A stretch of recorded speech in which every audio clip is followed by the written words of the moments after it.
Imagine this scene. In the midst of a war, the battle is raging. Suddenly, you hear a single shot ring out, and a comrade falls to the ground. The enemy has hit his mark, but the soldier has not been killed. You see him struggling to return to cover in hopes of avoiding a death blow, but his injuries prevent him from succeeding in his retreat. Then you hear more shots fired out, and the soldier's struggles cease. Then you realize those final shots which were fired had come from his own fellow soldiers and not the enemy's side of the battlefield. Now in warfare we have what's called friendly fire, where an individual will injure or kill another from his own military forces or their allies.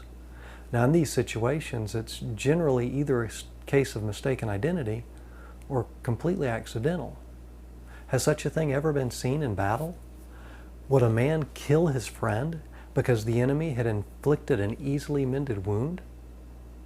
But this is far too often just what happens when fellow Christian soldiers are overtaken in a fault. What is that but the enemy of our souls using a double agent to finish off his dirty work? We have surely heard of similar situations where the compatriots of the fallen risked their lives in the midst of the raging battle to save their friend. How much more should we as Christians do likewise? If we see a brother or sister begin to stumble, we would do well to run to the aid of that individual and not finish off the destruction that the enemy has begun in their lives.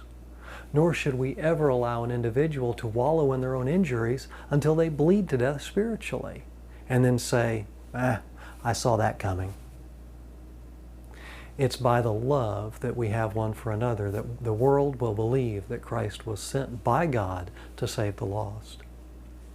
If we're helping to destroy the ones whom we should love, or standing by as the enemy finishes off our fellow soldiers, how will we be considered different by the world around us? Even the unsaved are willing to help out their friends in difficult situations.